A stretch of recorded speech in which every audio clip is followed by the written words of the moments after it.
My name is Lila Carter. I'm 33 years old. 3 weeks ago, my cousin handed out DNA test kits at our annual family reunion like party favors. Nobody thought twice about it. We laughed, compared packaging, and joked about finding out we were secretly Scandinavian or something. We spat into tubes, sealed them up, and went back to grilled corn and lemonade.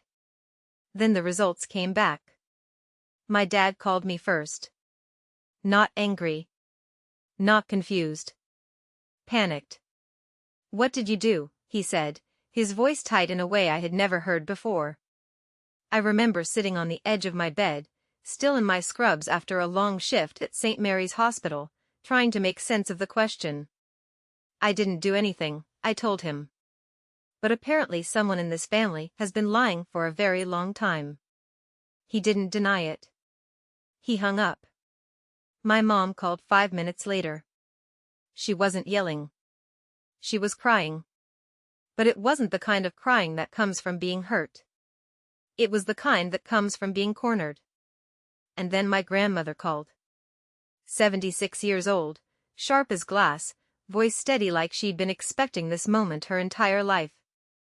"Well," she said, it finally caught up to him. "Before I get into everything, take a second to like and subscribe to Women Reddit Stories, but only if stories like this pull you in.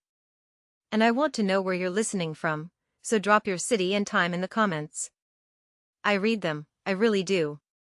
Now let me take you back to the day it all started. It was Labor Day weekend in a small town outside Asheville, North Carolina. A place called Ridgewood. Population barely 8,000, the kind of town where people don't knock, they just walk in. The Carter family had been rooted there for generations. My father, Daniel Carter, was the kind of man people described as solid. He owned a local hardware store that his father had started, sat on the town council, and coached Little League for years. If something needed fixing, people called him. If something went wrong, people trusted him to make it right. My mother, Elise, was quieter. She taught 3rd grade at Ridgewood Elementary and had this way of smoothing over tension before it could fully form. At church, at school events, at family gatherings, she kept things running without ever making it obvious. My older brother, Jake, was 36. Married, 2 kids, lived 10 minutes from my parents. He was the extension of everything my dad valued. Reliable. Predictable. Safe. My younger cousin, Megan, technically my aunt's daughter but raised more like a sibling, was 28, spontaneous, loud, the one who brought chaos into rooms that needed it. And then there was me. The middle ground. The one who didn't quite fit into any single role but somehow ended up holding everything together anyway. I was a nurse. I worked long hours. I didn't live in Ridgewood anymore, but I was close enough to come back for every major holiday, every birthday, every moment that required someone to keep things calm. That phrase followed me my entire life. Lila will handle it. It sounds like trust. It isn't. It's an expectation. And expectations, in families like mine, come with rules you don't realize you've agreed to until it's too late to question them. My grandmother, Evelyn Carter, lived alone on the edge of town in a small white house with a wraparound porch and creaky floorboards that announced every step. She used to be at the center of everything, every holiday, every gathering, every decision. But somewhere along the way, she stopped being included. No one ever said it out loud. If I asked, my mom would shrug lightly and say, she just prefers her quiet days. I believed that for years. I believed a lot of things. Looking back now, the signs were always there. When I was 11, I woke up in the middle of the night to voices downstairs. My parents were arguing, not loudly, but intensely, the kind of argument that feels like it's being contained on purpose. My mom's voice cracked at the edges. "You said it was over." My dad's voice was lower, controlled. "It is. Don't start this again." I sat halfway down the stairs, listening, trying to piece together something that made sense. I couldn't. The next morning, Everything was normal. Pancakes. Coffee. The local news playing softly in the background. No tension. No acknowledgement. That was the first time I learned something important. In our house, morning erased midnight. There was another moment when I was 14. My grandmother showed up unannounced one afternoon. She didn't come in through the front door like usual. She walked straight through the side entrance, past my mom, and into the garage where my dad was working. The door shut hard enough to echo. They argued for maybe 15 minutes. I didn't hear the words, just the rhythm of it. Sharp. Uneven. When she left, she didn't say goodbye. And for the next 4 months, she wasn't at a single family dinner. Nobody explained. Nobody asked. And then there was the photograph. I found it when I was 16, tucked inside an old book in my dad's office. A picture of him, younger, standing next to a woman I didn't recognize. They were close. Not just standing together, connected in a way that felt personal. On the back, written in faded ink. Summer, 1992. No name. I put it back exactly where I found it. Closed the book. And never mentioned it. Until now. Fast forward to Labor Day weekend. The reunion was held at my parents' house like it always was.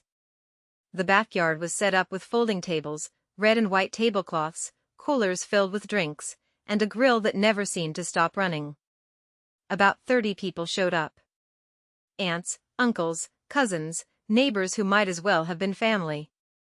My dad was at the grill, flipping burgers, laughing, moving through conversations like he always did, confident, grounded, in control. Then Megan arrived. Late, of course. Carrying a box. Okay, she announced, setting it down on the table with a grin that should have been a warning. I got something fun for everyone. She opened the box. Inside were DNA test kits. Bright packaging. Clean branding. The kind you've seen 100 times online.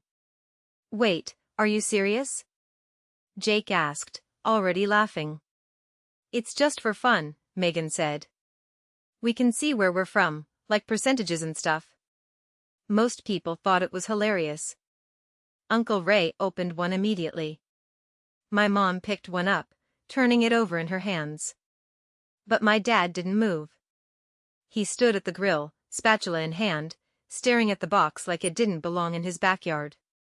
I don't need a test to tell me who I am, he said finally. Megan laughed. It's just ancestry, Uncle Dan. Relax. I watched his shoulders shift. Just slightly. That was all. But it was enough. He walked over, picked up a kit, looked at it for a moment, then set it down beside his plate. He didn't open it. Neither did my mom. At the time, I didn't think anything of it. I should have. Because here's what none of us realized that day. You don't need everyone to take the test. You just need enough people connected by blood. And somewhere, 2 counties over, there was a man who had already taken one, years ago, looking for answers he'd been denied his entire life. We didn't know him. But 3 weeks later, he found us. 3 weeks later, on a Wednesday evening, I was sitting on my couch with my shoes still on, the TV playing something I wasn't watching, when my phone buzzed. Results ready. I remember staring at the notification for a few seconds longer than necessary, like my brain needed time to catch up to something that hadn't happened yet. Then I opened the app. The first screen was exactly what Megan had promised. Ethnicity estimates. Percentages. Regions. Predictable. Safe. 70% Western European. Some British Isles. A little German. Nothing that would make anyone in my family raise an eyebrow. I almost closed the app right there. If I had, everything that followed would have been delayed. Not avoided. Just delayed. Instead, I tapped the next tab. DNA relatives. And everything changed. At the very top of the list, above cousins, above distant matches, above names I half recognized, was someone I had never seen before. Ryan Mercer. Shared DNA, 24.9%. Estimated relationship, half-sibling. For a second, I thought I was reading it wrong. Then I read it again. And again. Half-sibling. That's not a distant connection. That's not a glitch you casually ignore. That's not something that gets explained away with maybe the system made a mistake. That means one thing. We share a parent. My chest tightened like the air had been pulled out of the room. I don't have a half-sibling. I have Jake. That's it. That has always been it. I scrolled down, my hands suddenly unsteady. The match was recent. 3 days ago. Which meant he had already seen me. And then I saw it. A message. I didn't open it right away. I just stared at the preview like it might rearrange itself into something less real. It didn't. So I tapped. Hi. I know this is probably unexpected. I've been trying to find my biological father for most of my life. 3 days ago, your profile showed up as a close match. I don't want to cause problems. I just need to know, are you related to me? I read it once. Then again. Then a third time, slower. There was something about the way he wrote it. Careful. Measured. Like he had rewritten that message 10 times before sending it. I don't want to cause problems. That line stuck. Because without realizing it, he already had. I locked my phone, then unlocked it again almost immediately, like putting it away could somehow undo what I had just seen. It couldn't. So I did the only thing that made sense at that moment. I called Jake. He picked up on the second ring. Hey, what's? Check your DNA results, I said, cutting him off. A pause. I haven't looked yet, he said. Why? Just open it. I could hear movement on his end. The faint shuffle of him walking, probably into another room, away from his kids. A few seconds passed. Then longer. Then. What the hell is this? His voice had changed. Do you see it? I asked, even though I already knew the answer. Yeah, he said slowly. Ryan Mercer. He's my half-brother. The word hung there. Heavy. Unfamiliar. Mine too, I said. Silence. Not the comfortable kind. The kind that forces everything underneath it to the surface. That's not possible, Jake said finally. That's what I thought. Another pause. Then, quieter. Did you tell Mom or Dad? No. Don't. I blinked. Jake. Just, don't, he repeated. Not yet. But it was already too late. Because as if the universe had decided to remove any illusion of control we had left, my phone buzzed again. Incoming call. Dad. I stared at the screen for a second before answering. Hello? What did you do? His voice was sharp, but underneath it was something worse. Fear. I didn't do anything, I said, keeping my voice steady. But apparently someone in this family has been lying. Silence. I counted it without meaning to. 1, 2, 3, 4, 5. Then he spoke again. But not the way I expected. He didn't ask who Ryan was. He didn't say there must be a mistake. He didn't even pretend to be confused. Instead, he said, how is he in the system? The question landed wrong. Completely wrong. Because it wasn't the question of someone learning new information. It was the question of someone whose secret had just become searchable. My grip tightened around the phone. You know who he is, I said. Another pause. Shorter this time. Then his voice shifted. Lower. Controlled. The version of him I hadn't heard since I was a kid standing halfway down the stairs at midnight. Listen to me carefully, Lila, he said. That person, whoever he is, you do not respond to him. My stomach dropped. He's asking if he's my brother. He's not, my dad said immediately. And you are not going to encourage this. You tell him the test is wrong. You tell him it's a lab error. A lab error doesn't give 3 people the same result, I said. That was when he raised his voice. Not yelling. But sharper. Harder. You don't know how these things work. I know enough. Delete the message, he said. Delete the app. And do not talk to anyone else about this. Do you understand me? There it was. Not denial. Not confusion. Control. The same pattern, just louder now. Dad, I said slowly, he's been looking for his father for years. That's not your problem. He shares our DNA. He is not your family. The words hit harder than I expected.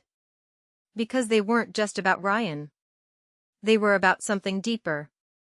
Something my dad had decided a long time ago. Delete it, he repeated.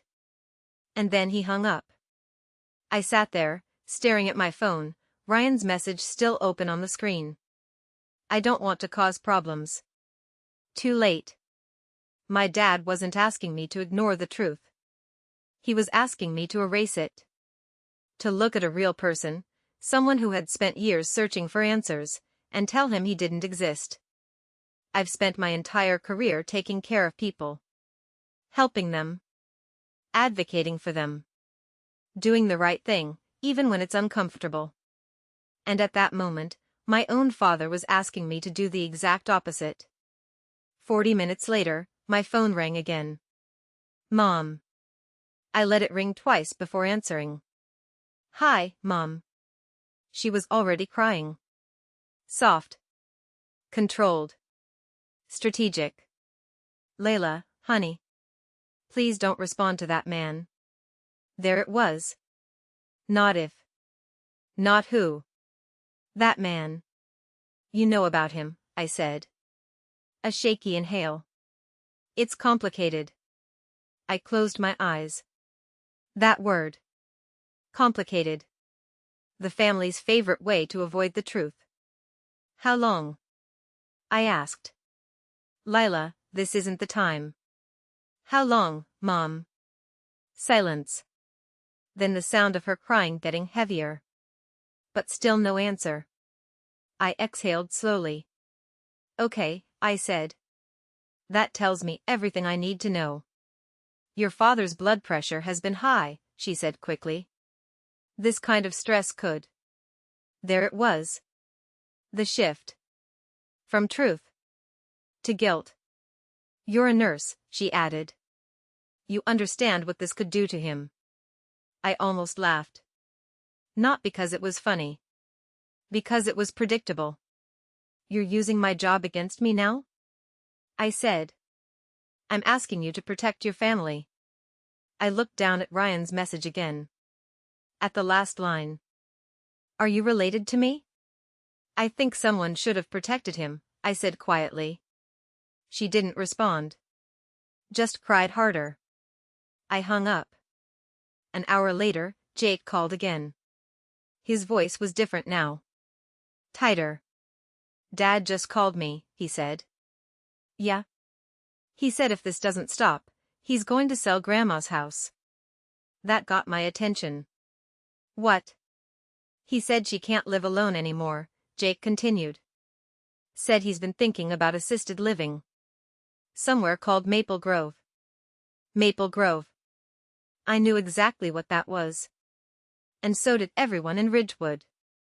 You think that's a coincidence? I asked. Jake didn't answer. Because he didn't have to. It wasn't. My grandmother's house wasn't just her home. It was leverage. And my dad had just decided to use it. I didn't sleep that night. Not really. I lay in bed staring at the ceiling, my phone on the nightstand, Ryan's message still unanswered. Every hour that passed made the silence heavier. Because every hour I didn't respond. I was choosing something. And deep down, I already knew what it was. I didn't answer Ryan that night. Or the next morning. Or even the afternoon after that. Not because I didn't want to. Because I knew that once I did, there was no going back to the version of my life where this was just a strange notification on my phone. By Thursday evening, the silence had started to feel like pressure building under my skin.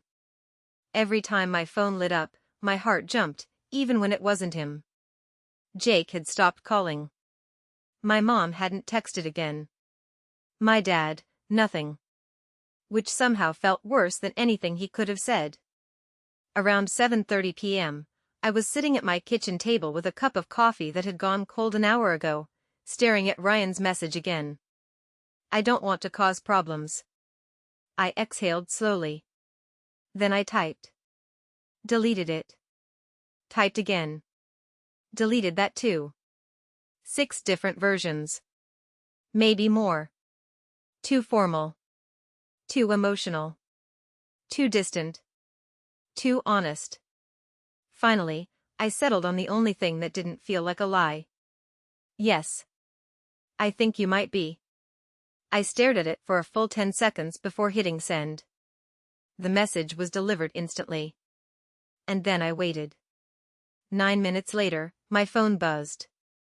Thank you for answering. I wasn't sure if you would. Another message followed almost immediately. Would you be willing to talk? Even just for a few minutes? I didn't hesitate this time. Yes. We moved to a video call within the hour. I sat on my couch, laptop open, hands clasped so tightly in my lap my knuckles had gone pale. When his face appeared on the screen, the air left my lungs. It wasn't subtle. It wasn't one of those, maybe I can kind of see it if I squint resemblances. It was immediate. Undeniable. He had my father's face. Same strong jaw. Same shape of the nose. Same brow. But everything else about him felt different. Softer. Less guarded. Like someone who hadn't spent his entire life trying to control how the world saw him. Hi, he said, a little awkward, like he didn't know where to start. Hi, I replied. For a second, neither of us spoke. We just looked at each other, trying to reconcile the fact that we were strangers. And not strangers at all. I'm Ryan, he said. Ryan Mercer. I'm 32. I live in Greenville. His voice was steady, but I could hear the edge underneath it. The anticipation. The fear of getting the wrong answer. I'm Lila, I said. I'm 33. I work at St. Mary's in Asheville. He nodded, like he was storing that information somewhere important. Behind him, I could see part of his apartment. Small. Clean. Lived in. There was a toy truck on the floor near the couch. And a drawing taped to the wall. Crayon. Bright colors. A house. A sun. Stick figures. I followed his glance when he noticed where I was looking. Oh, he said, a small smile breaking through. That's my son. His name's Ethan. He's 6. Something in my chest shifted. You have a son, I said, more to myself than to him. Yeah, he said. It's just me and him. The words landed heavier than he probably intended. Just me and him. No grandparents. No extended family. No history. Your mom? I asked gently. He leaned back slightly, exhaling. She passed away 3 years ago, he said. Cancer. I'm sorry. He nodded once. She never told me his name, he continued after a moment. Not once. Just said he had another family.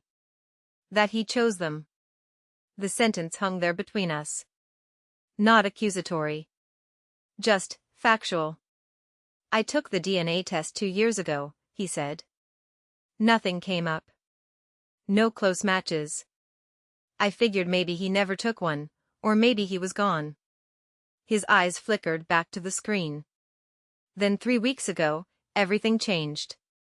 3 matches popped up at the same time. My throat tightened. Me, Jake, Anne. He nodded. Yeah. I figured if it was one, maybe it was a mistake. But 3? He let out a breath that almost sounded like a laugh. That's not a mistake. No. It wasn't. He reached off screen for something, then held it up. An old photograph. Faded. Slightly creased. A man in his 20s, standing outside what looked like a storefront. Smiling. Relaxed in a way I had never seen in real life. I didn't need to guess. That's him, Ryan said quietly. Right? I swallowed. Yeah, I said. That's my dad. Our dad. The word stayed unspoken, but it filled the space anyway. Ryan nodded slowly, like a piece of a puzzle had just locked into place after years of not fitting. I thought so, he said. We talked for almost an hour. About small things at first. Where we lived. What we did. What our lives looked like. Then the bigger things started to slip in. He told me about growing up with his mom working 2 jobs. About after-school programs and waiting in the back of a diner while she finished late shifts. About learning early not to ask questions she didn't want to answer. She did everything, he said. I don't want it to sound like I didn't have a good childhood. I did. It was just missing something. I knew exactly what he meant. And at the same time, I didn't. Because I had grown up with that something sitting at the dinner table every night. And he hadn't. By the time we ended the call, it was past 10 p.m. Neither of us wanted to be the one to hang up. But eventually, we did. Thank you, he said before the screen went dark. For not ignoring me. I sat there for a long time after. Staring at my reflection in the blank screen. Trying to process the fact that somewhere out there was a man who shared my blood, my face in certain angles, my father. And none of us had known about each other until a week ago. The next morning, everything started moving faster. At 7:15 a.m., Jake called. Did you talk to him? He asked immediately. Yeah. A pause. And? He's real, Jake. I know that, he said, frustration creeping into his voice. I mean, what's he like? I thought about it. Normal, I said. Kind. He has a kid. Silence. Then, quieter. He has a kid? Yeah. 6 years old. Ethan. Jake exhaled slowly. Jesus. There was something in his tone I hadn't heard before. Not anger. Not denial. Something closer to realization. Before either of us could say anything else, my phone buzzed again. A text. From Megan. Dad's calling a family dinner. Saturday. Everyone's supposed to be there. I read it twice. Of course he was. This was exactly what my father did when something threatened his control. He gathered people. Created a stage. Shaped the narrative before anyone else could. Jake must have gotten the same message because he sighed. This isn't good, he said. No, I agreed. It's not. Are you going? He asked. I didn't answer right away. Because I already knew what that dinner would be. It wouldn't be a conversation. It would be a performance. And my father had been rehearsing for it his entire life. But if I didn't go, he would tell his version of the story. And there would be no one there to challenge it. I'll be there, I said finally. Jake didn't sound relieved. Yeah, he said. Me too. After we hung up, I sat in silence for a moment.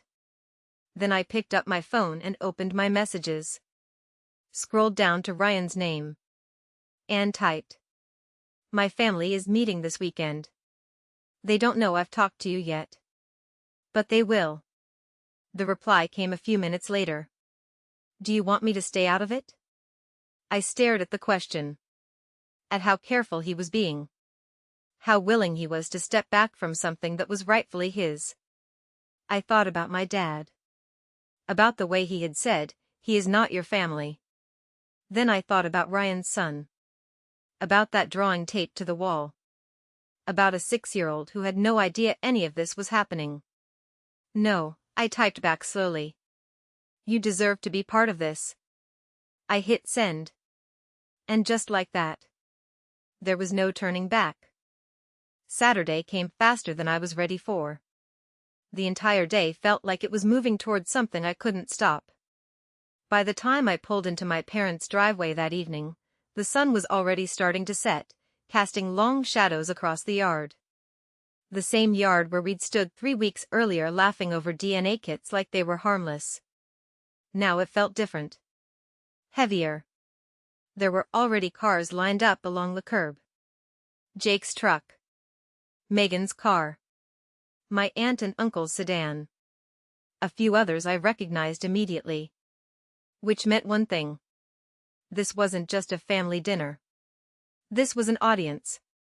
I sat in my car for a moment, hands still on the steering wheel, letting the engine idle longer than necessary. I could already picture it. My dad at the head of the table. My mom beside him. Everyone else arranged just right. Waiting. I turned off the engine. Stepped out. And walked inside. The house smelled like roast chicken and something sweet, my mom's way of making things feel normal, even when they weren't. The dining room was already full. 2 long tables pushed together. Extra chairs pulled in from the living room. I counted without meaning to. 20 people. Maybe more. Every conversation dipped slightly when I walked in. Not completely silent. But enough. Jake was already seated halfway down the table, staring at his phone like it might give him instructions on what to do next. Megan sat across from him, fidgeting with her napkin. My mom stood near the kitchen doorway, greeting people with that same soft, practiced smile she used at school functions. My dad sat at the head of the table. Hands folded. Back straight. Waiting. There was one empty chair. At the far end. Facing him. Of course. I walked over and sat down. The room slowly settled. Forks adjusted. Chairs scraped lightly against the floor. Conversations faded into nothing. And then my dad began. I'm glad everyone could make it tonight, he said, his voice calm, steady, practiced. I think it's important that we address something that's been circulating. Circulating. Not true. Not real. Circulating. He paused just long enough to let curiosity settle in the room. Some of you may have heard about certain claims being made based on those DNA tests from the reunion. He didn't look at me yet. But everyone else did.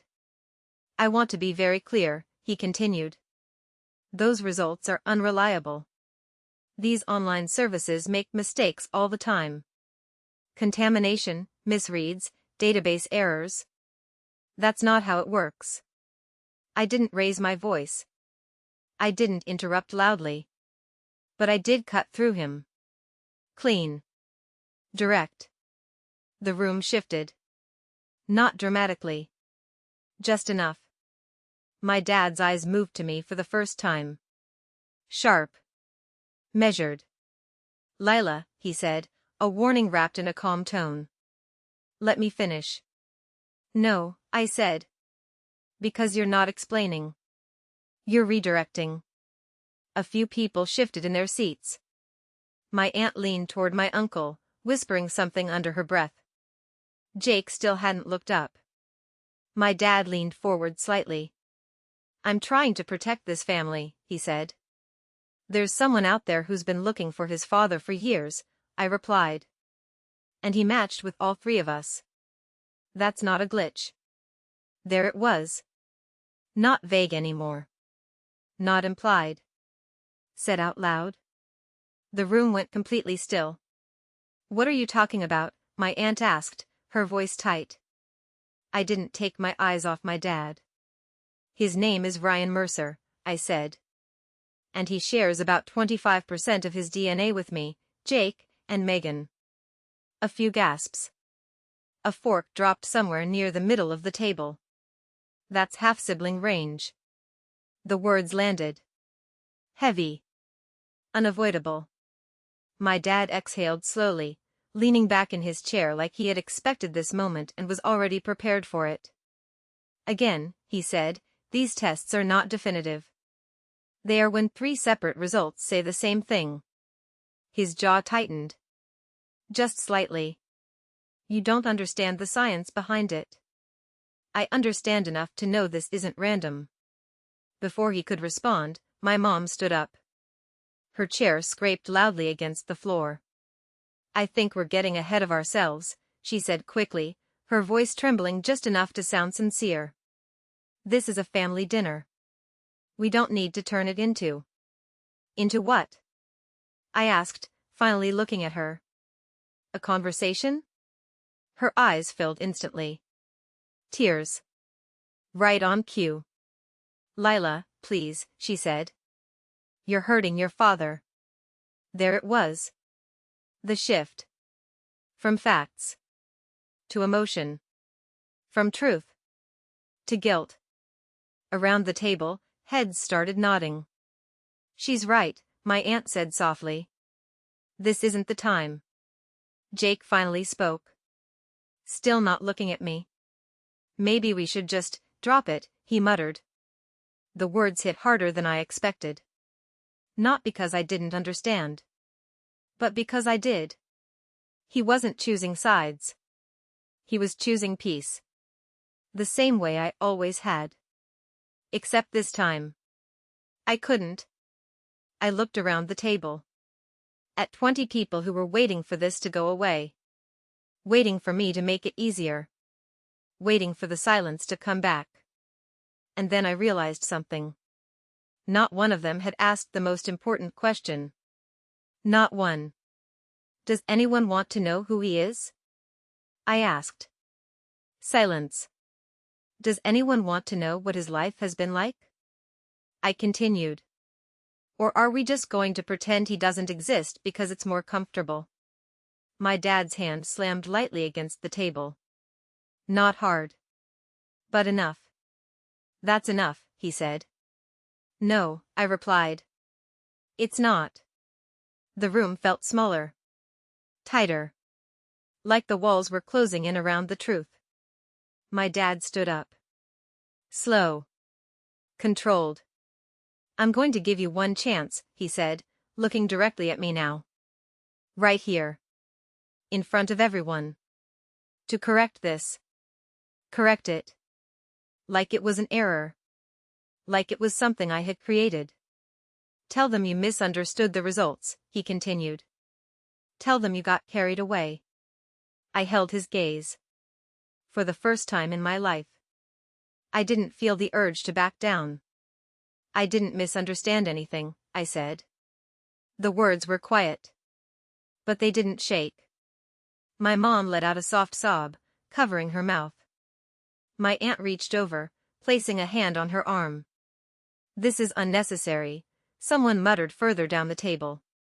Embarrassing, another voice added. And just like that. It was happening. The shift. The narrative.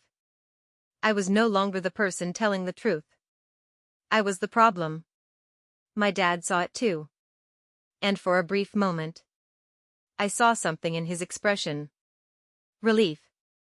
Because this was familiar territory. A room full of people. A single version of events. And me. Outnumbered. He was winning. I could feel it slipping.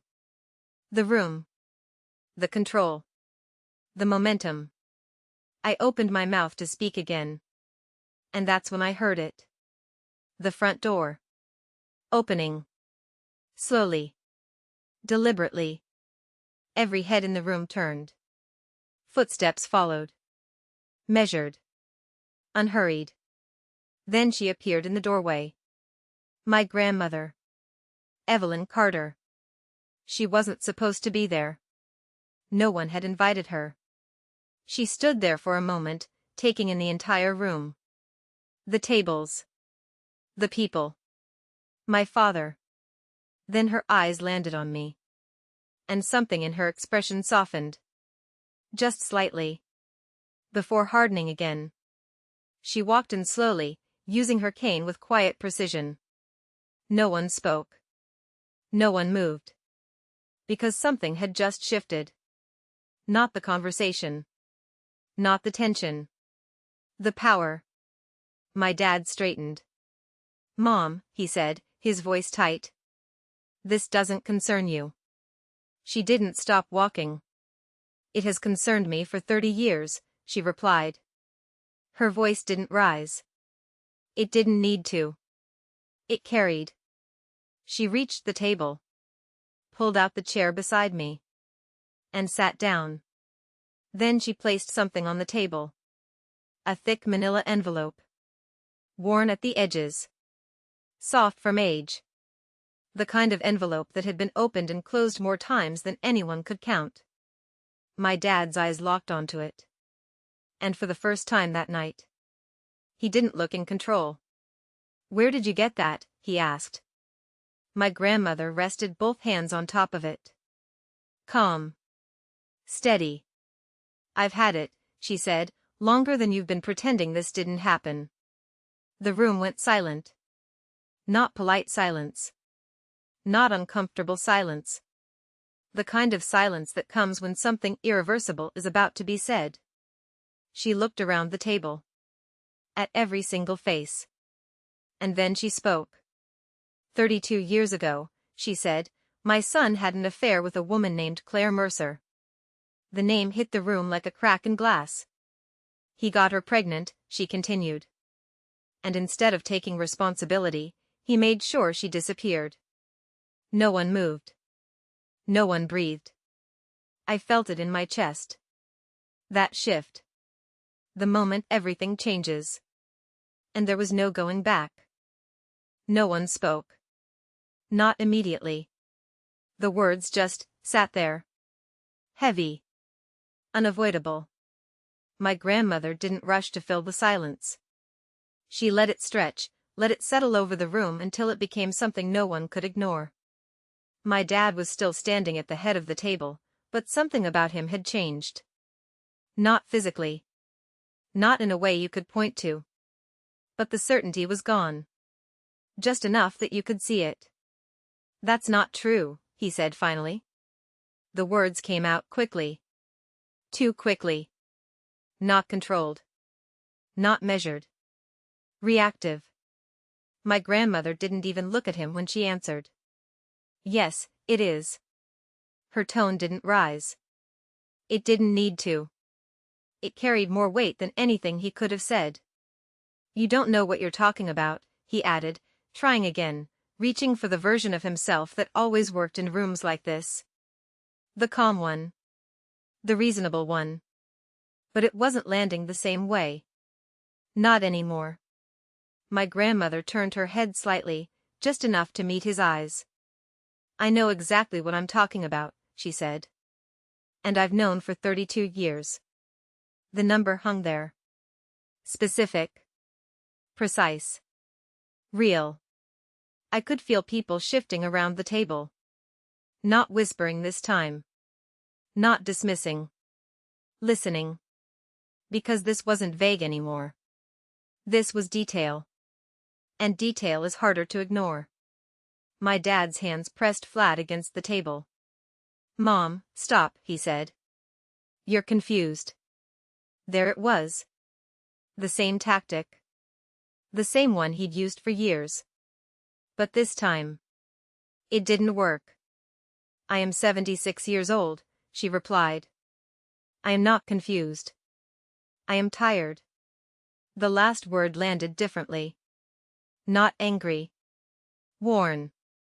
Tired of waiting. tired of being quiet. She slid the envelope slightly toward me. Open it. My fingers hesitated for a second before I reached forward. The paper felt fragile under my hands. Like it had been held too many times. Like it carried weight beyond what it looked like. I lifted the flap. Inside were 3 items. I pulled the first one out. A photograph. Small. Glossy, but faded at the edges. A little boy. Maybe 2 years old. Dark hair. Wide eyes.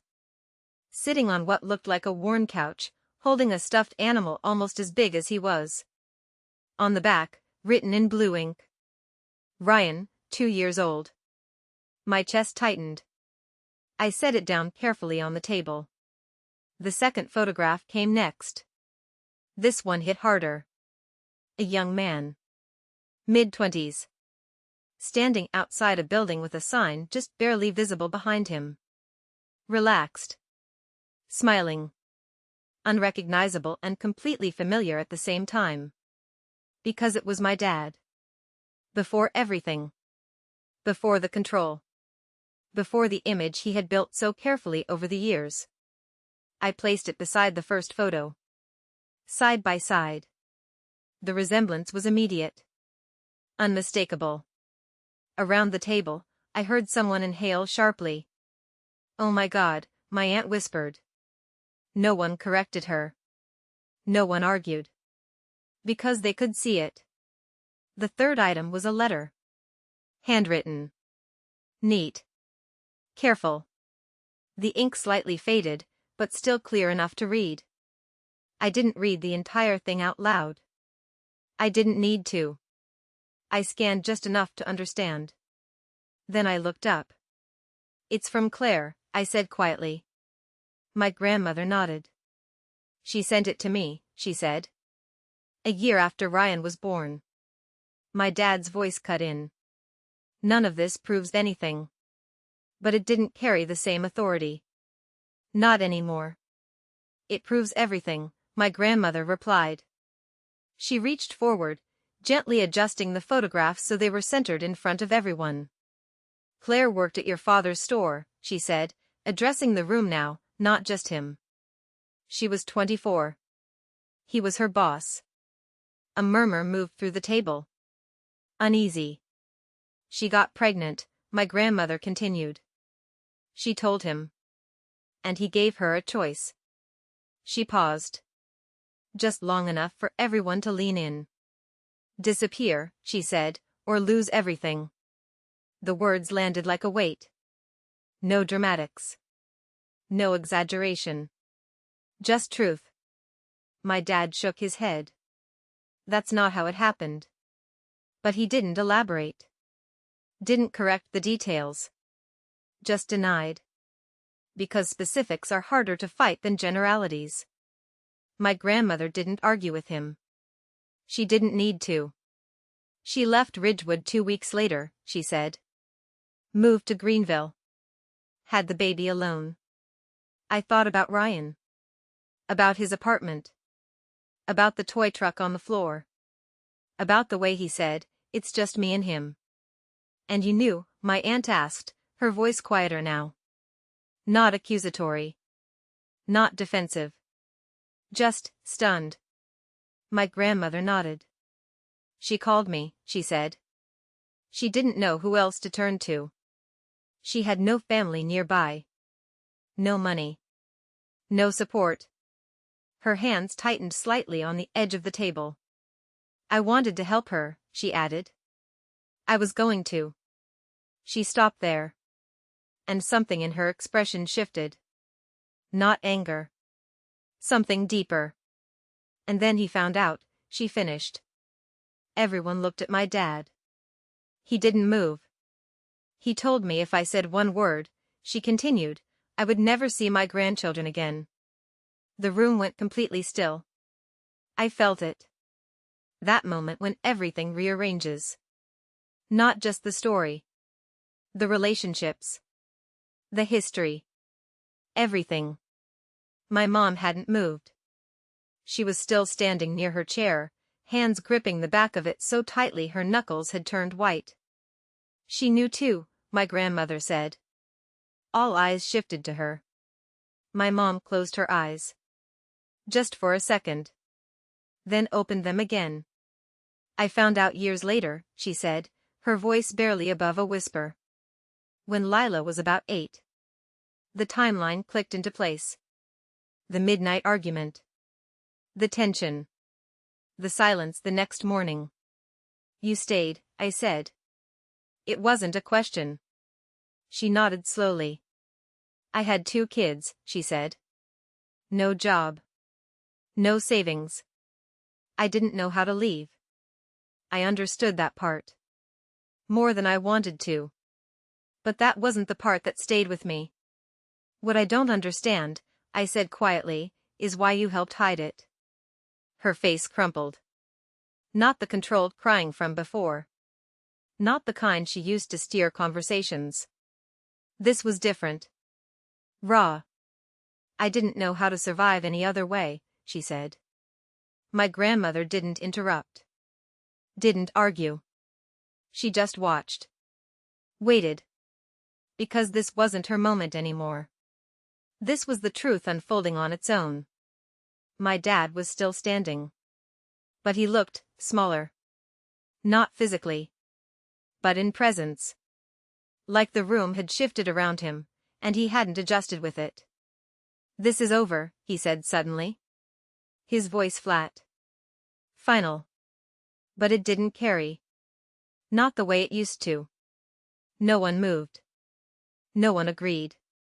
He looked around the table. At faces that weren't aligned with him anymore. At people who weren't nodding. Weren't backing him up.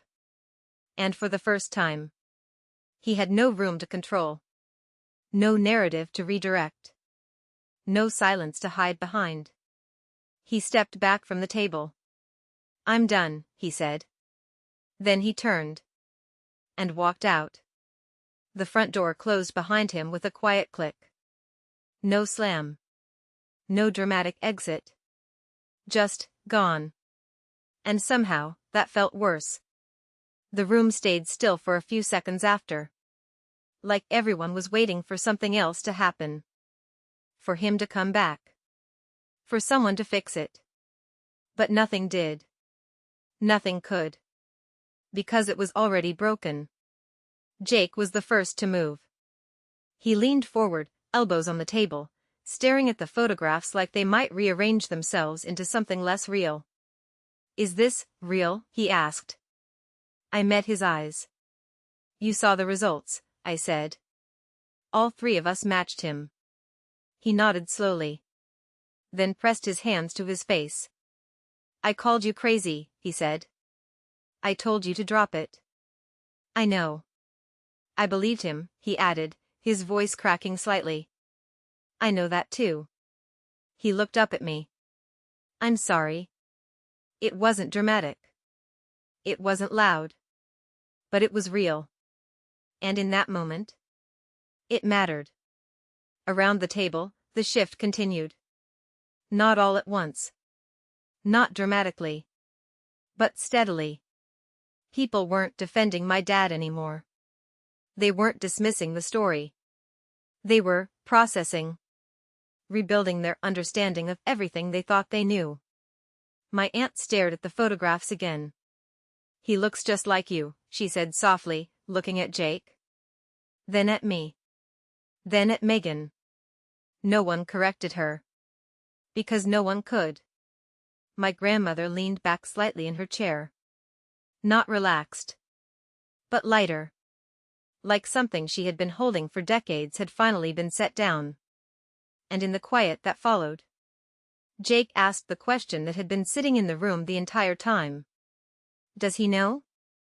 Jake's question didn't just hang in the air, it settled into everything, like dust finally landing after something's been shaken loose. I looked down at my phone for a second before answering. He knows about us, I said. I told him.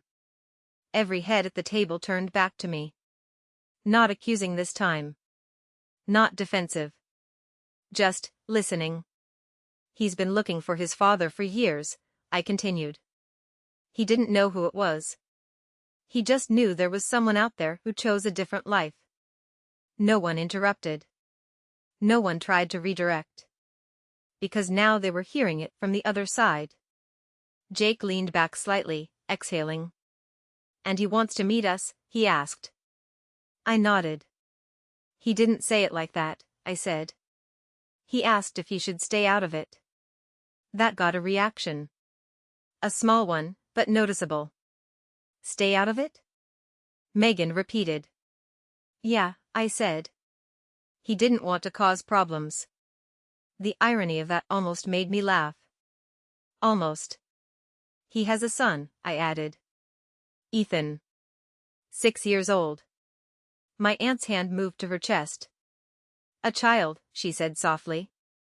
"A child who has no idea any of this exists," I said. "No grandparents. No extended family. Nothing."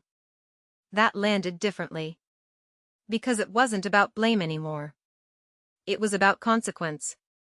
Jake ran a hand over his face. "Jesus," he muttered. My mom hadn't moved from her spot. But something in her posture had changed. Less rigid. More uncertain. Like she didn't know where she fit in the room anymore. "Is he okay?" she asked quietly. It was the first question she had asked that wasn't about my dad. Or the family image. Or damage control. Just him. I looked at her. "He's doing better than he should be," I said honestly. "He's kind. He's steady. He builds furniture. He's raising his son on his own." She nodded slowly. Like she was absorbing something she hadn't allowed herself to think about before. My grandmother spoke then, her voice softer now. "Call him," she said. I blinked. "What?" "Call him," she repeated. "He deserves to hear this from us. Not just you." I hesitated. Because this wasn't just a call. This was a line being crossed. A door opening. Once. And permanently. But then I thought about Ryan. About the way he had waited. The way he had asked permission to exist in a space that was already his. And I picked up my phone. My hands were steadier this time. Not because I wasn't nervous. But because I knew this was right. I stepped away from the table, moving into the living room where it was quieter, but still close enough that everyone could hear. I hit call. It rang twice. Then. "Lila?" His voice was careful. Like he had been expecting something, but didn't know what. "I'm here," I said. "Are you somewhere you can talk?" "Yeah," he said quickly. "Yeah, I'm home." "Is everything okay?" I glanced back toward the dining room. At the people sitting there. At the shift that had already started. "It's not okay," I said. "But it's honest now." There was a pause. Then. "What happened?" "They know," I said. "All of them." Silence. Not empty. Processing. "How bad?" he asked finally. I exhaled. "Bad," I said. "But real." For the first time. Another pause. Longer. I could hear him breathing on the other end. Then. "Okay," he said quietly. Just that. "Okay." Like he had prepared himself for worse. "There's someone here who wants to talk to you," I said. I turned slightly, looking at my grandmother. She had already stood up. Slowly, but with purpose. I walked back into the dining room and handed her the phone.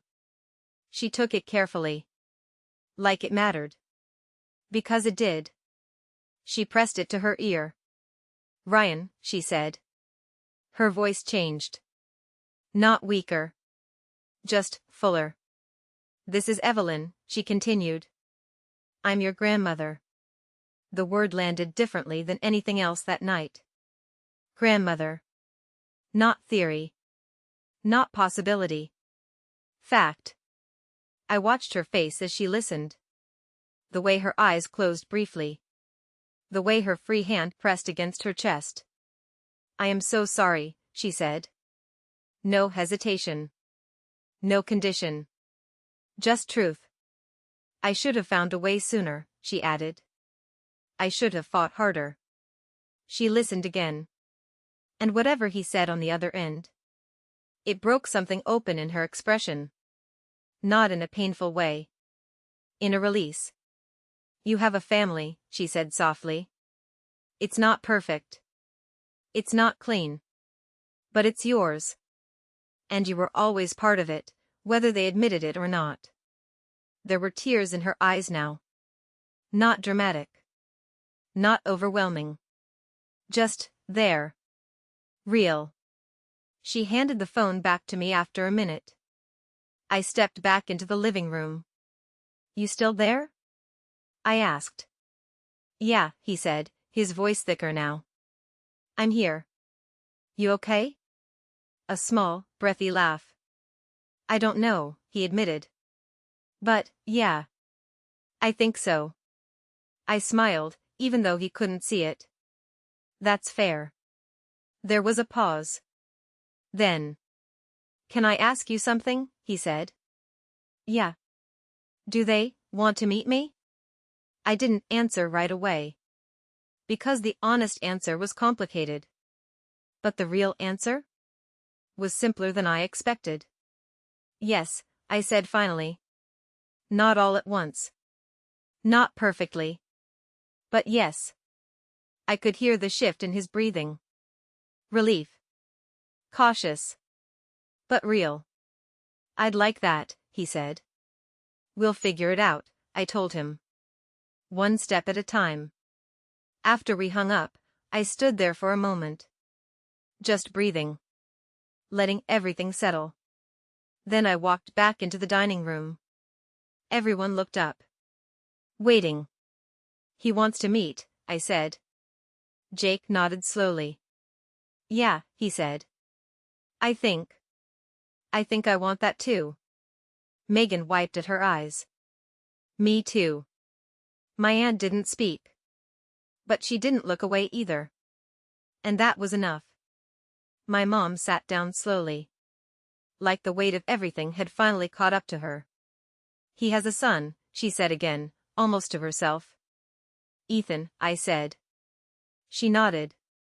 Then looked at me. "Do you think," she started, then stopped. I waited. "Do you think he'd let me meet him?" she asked quietly. The question wasn't about permission. Not really. It was about something else. Something closer to accountability. "I don't know," I said honestly. "But that's not my decision to make." She nodded again. Accepting it. Not pushing. For once. The room didn't feel tense anymore. Not the way it had before. It wasn't comfortable. It wasn't resolved. But it was open. And that was new. That was unfamiliar. That was real. Later that night, after people started leaving, after the conversations broke into smaller, quieter pieces, after the house emptied out just enough to breathe again, I stepped outside. The air was cool. Quiet. For the first time all day, there was no noise. No pressure. No expectation. Just space. I sat on the porch steps, staring out at the dark yard. 3 weeks ago, everything had been simple. Or at least it had looked that way. Now, nothing was simple. But it was honest. And somehow, that mattered more. Because the truth hadn't destroyed anything. It had just exposed what had already been broken. And for the first time, we weren't pretending anymore. Ryan came 2 weeks later. It was a Saturday afternoon, early October, the kind where the air feels lighter but the sun still holds on just enough to make everything look warmer than it is. We decided to meet at my grandmother's house. Not my parents' place. Not neutral ground. Her house. Because if this was going to happen, It needed to happen somewhere that wasn't built on pretending. I got there early. Around 11:30. My grandmother was already up, dressed, moving slowly through the kitchen with a kind of quiet focus I hadn't seen in years. There was coffee brewing, something baking in the oven, and a small stack of plates set neatly on the table. She looked steady. Not nervous. Not overwhelmed. Ready. Jake arrived about 15 minutes later.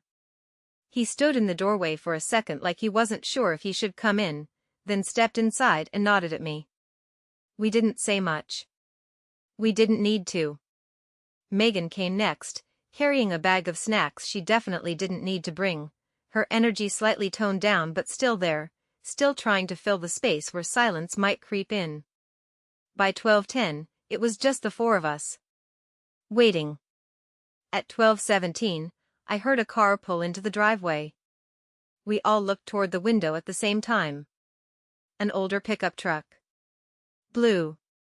Faded paint. A small dent on the back panel. It idled for a few seconds before the engine shut off. No one moved right away. Then Jake exhaled quietly and stood. "I'll go," he said.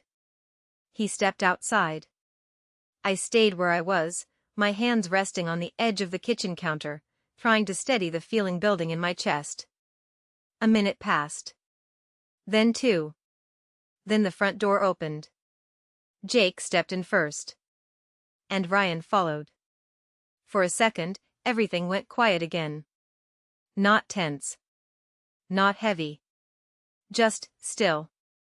Because seeing him in person was different. More real. More undeniable. He looked around the room like he was trying to take everything in at once. The walls. The furniture. The people. His people. "This is weird," he said, a small, uncertain smile breaking through. I laughed softly. "Yeah," I said. "It is." That seemed to help. Just enough. "Ryan," I said, stepping forward slightly, "this is Jake." They looked at each other for a second. Then Jake stepped forward and extended his hand. Ryan took it. Firm. Awkward. Real. "Hey," Jake said. "Hey," Ryan replied. No big speech. No dramatic moment. Just two men who should have known each other their entire lives. Meeting for the first time. "This is Megan," I added. She didn't go for a handshake. She hugged him. Quick. Tight. Then pulled back like she realized what she'd just done. "Sorry," she said. "I do that." Ryan smiled. "It's okay," he said. "I think I needed that." Then my grandmother stood. Slowly. Carefully. But with purpose. Ryan turned toward her. And everything else in the room seemed to fade just a little. Because this was different. This wasn't curiosity. This wasn't introduction. This was something that had been missing for over 3 decades. "You came," she said. Her voice wasn't steady this time. "Not completely." "I did," Ryan replied. He stepped closer. Not rushing. Not hesitating either. Just closing the distance. She reached for him. And this time, when she hugged him, it wasn't careful. It wasn't tentative. It was full. Both arms. Tight. Like she was holding onto something she had been denied for too long. "I'm so sorry," she whispered. And this time, we all heard it. Ryan didn't pull away. He just nodded against her shoulder. "It's okay," he said quietly. And I realized something in that moment. He wasn't saying it because it didn't matter. He was saying it because holding on to that anger would have cost him more than letting it go. A small voice broke the moment. "Dad?" We all turned. A little boy stood just inside the doorway. Brown hair. Big eyes. One hand clutching the edge of the doorframe. "Ethan." Ryan stepped back immediately. Hey, buddy, he said, his voice shifting instantly. Different. Softer. He walked over and crouched down in front of him. You ready to come in? Ethan looked around the room. At all of us. Strangers. Then back at his dad. Who are they? He asked. Ryan hesitated for just a second. Then smiled. This, he said, is your family. The word landed in a way nothing else had. Because this time, it wasn't complicated. It wasn't hidden. It wasn't conditional. It just was. Ethan stepped forward slowly. Still unsure. But curious. And my grandmother knelt slightly, despite the strain it clearly put on her. Hi, sweetheart, she said gently. I'm Evelyn. He looked at her. Then at Ryan. Then back at her. Are you old? He asked. Megan snorted. I covered my mouth. Ryan closed his eyes for a second like he was trying not to laugh. And my grandmother? My grandmother smiled. A real one. Bright. Unfiltered. I am, she said. Very. Ethan nodded like that made perfect sense. Okay, he said. And just like that, the tension broke. Not completely. Not forever. But enough. We spent the next few hours talking. Slowly. Naturally. No forced conversations. No interrogations. Just pieces. Ryan told stories about Ethan. Jake asked about his work. Megan showed him pictures from past family events. I watched. Mostly. Taking it all in. Because this wasn't perfect. It wasn't clean. There were still gaps. Still questions. Still things that would take time. But it was real. And that mattered more than anything else. My mom didn't come that day. She texted me that morning. I don't think I'm ready yet. I didn't push. Because readiness doesn't come from pressure. It comes from facing something you've avoided for too long. My dad didn't reach out. Not that week. Not the next. Silence. Again. But this time, it felt different. Not controlling. Not strategic. Just absence. And I didn't chase it.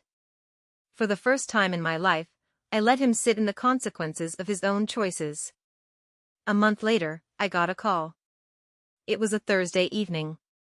I was folding laundry, half paying attention to a show in the background when my phone lit up. Dad. I let it ring twice. Then answered. Hello? He didn't speak right away. When he did, his voice was different. Quieter. Not controlled. Just tired. I'm not calling to argue, he said. I didn't respond. I don't know how to fix this, he added. I don't even know if it can be fixed. I leaned against the counter. Listening. But I need to ask you something. Okay. A pause. Then. Is he okay? 4 words. 32 years late. But still.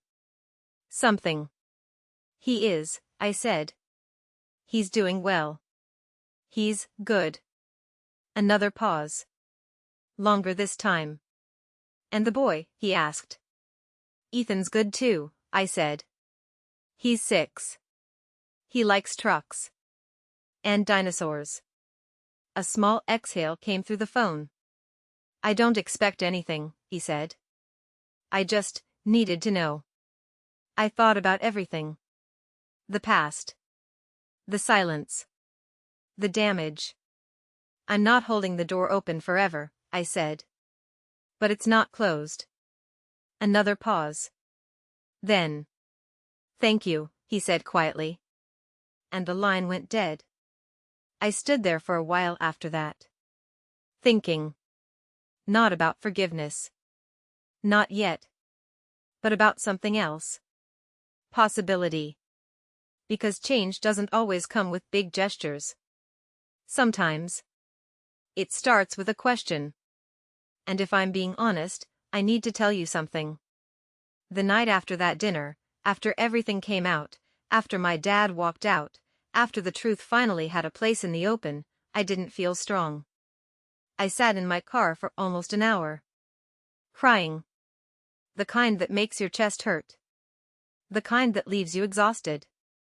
Because breaking the silence doesn't feel powerful in the moment. It feels like loss. Like everything you thought you had just shifted beneath your feet. I called my best friend, Sarah. I think I ruined everything, I told her. She didn't respond right away. Then she said something I haven't forgotten since. You didn't ruin anything. You just stopped protecting what was already broken. I sat with that. For a long time. Because she was right. The problem wasn't the truth. It never was. The problem was the years spent hiding it. Pretending it didn't exist. Building a version of a family that only worked as long as no one asked questions. So here's what I did after all of this. I set boundaries. 3 of them. I wrote them down and stuck them on my fridge so I'd see them every day. 1.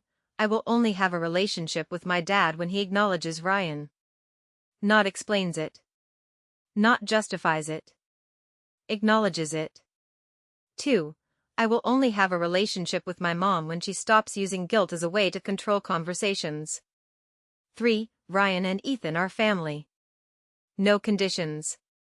No waiting period. No hesitation. My grandmother waited over 30 years for the truth to come out. And when it finally did, it didn't destroy us. It revealed us. The parts that were real. And the parts that were never real to begin with. A few weeks ago, we took a picture. All of us. On my grandmother's porch. The old wooden steps. The chipped paint. The wind chimes hanging just above the door. Jake stood on one side. Megan on the other. Ryan holding Ethan. My grandmother in the center, her hand resting on Ryan's arm. Smiling. Not the polite smile. Not the practiced one. The real one. The kind that doesn't need to hide anything. It's not a perfect picture. But it's honest. And for the first time in my life. That's enough. If this story hit you in any way, if you've ever been the one holding things together, keeping the peace, carrying truths that were never yours to carry, I want to hear from you. Drop your story in the comments, or just type "no more silence." And if you want more stories like this, don't forget to subscribe to Women Reddit Stories. You're not alone in this. Not even close.